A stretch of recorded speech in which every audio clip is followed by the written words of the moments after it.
Right now you're not angry, that means there is no anger in this hall right now, isn't it? But you can get angry. You can get angry.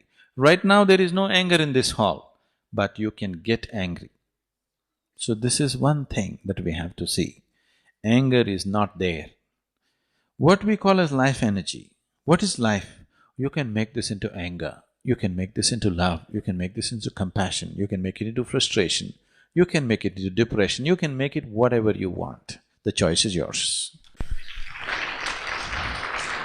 If you had retained the choice, if the choice was really with you, definitely you would have chosen the most pleasant thing, isn't it? Whatever is the most pleasant thing.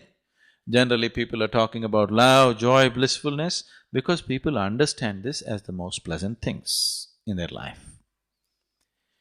If you had a choice about what to make yourself of right now in this moment, would you choose pleasantness or unpleasantness? Pleasantness, there's no question about that, isn't it? If I ask you, do you want to live in pleasant atmospheres or unpleasant atmospheres? Pleasantness. Do you want to be pleasant in your mind or unpleasant in your mind? Pleasantness. Do you want to be pleasant in your body, unpleasantness in your body? Pleasantness. All you're seeking is just this, please see. You may believe that you're seeking money, property, God, whatever. All that you're seeking is just this. You want to be pleasant in your body, in your mind, in your emotion and in your energies. This is all you're seeking. No, I'm seeking God. No, somebody has told you if you seek God, you will become ecstatic. No, I want to go to heaven. Somebody has told you heaven is a more pleasant place than this one, that's why you want to go there. Or you made a hell out of your life, whichever way. Fundamentally, you are seeking pleasantness, isn't it? Now, this same scientist, because he talked about Emerson using the word Brahma, this scientist tried to look for a word to name the word, to name the chemical which is being received by the cannabis receptors in the brain. He wanted to give a unique name and he studied every scripture on the planet to find an appropriate name. And the most beautiful thing is, no scripture on the planet, except from India, ever talks about bliss and ecstasy. Everybody talks about salvation, everybody talks about your sins being washed away, at the most peace. Nobody talks about blissfulness and ecstasy.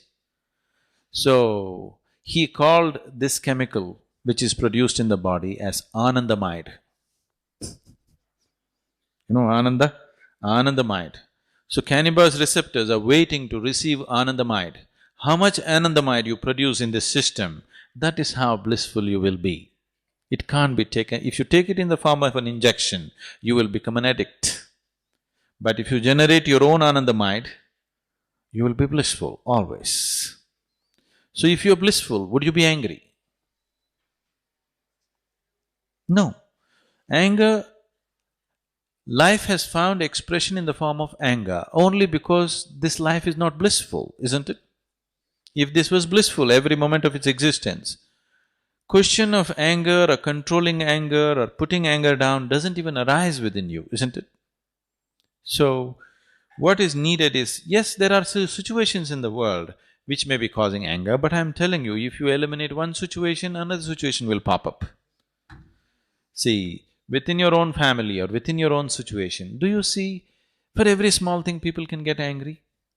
Need not be a major issue, yes? Not a life and death kind of issue. A simple thing in your house can make you angry or somebody else in the family angry, isn't it so? So it is not necessarily by settling all the problems on the planet that we will eliminate anger. First of all, if we teach ways of joyfulness and blissfulness right from childhood, we have not focused on this. As a humanity, we have not focused on making our children joyful. If they're making lot of joyful sounds in the house, usually adults will go and say, "Shut up." We have not encouraged joy and bliss as a part of our life. If people were more joyful, did you have to talk about controlling anger? It wouldn't come, isn't it? We need religions of joy, we need politics of joy, we need economics of joy. we need to bring that aspect into our life on all levels. If that is not brought into our life in every possible way, and methods to keep the system joyful above all, because without that, it'll become a fake joy that you're pretending or you're trying to be joyful. Now, if you are producing enough Anandamide in your system, you would be joyful, isn't it? I can show you a million people for whom we have thought how to produce more Anandamide in the system, that without any reason, people are just happy. People think, oh, if they all become happy, they will become useless. It is not so. Please look at your own life and see. On a particular day when you are happy, are you willing to do more? Or on a particular day when you are unhappy, are you willing to do more? When you're happy, you're willing to do anything, isn't it? When you're unhappy, you have to drag yourself through life. When you're happy, you're loving, you're generous, you're flexible, you're sensible, everything. When you're unhappy, you can be real mean and nasty, isn't it? If you meet any human being when he is joyful, he is a wonderful human being. If you meet the same human being when he's unhappy, he can be a very nasty human being. This is so with every human being, isn't it?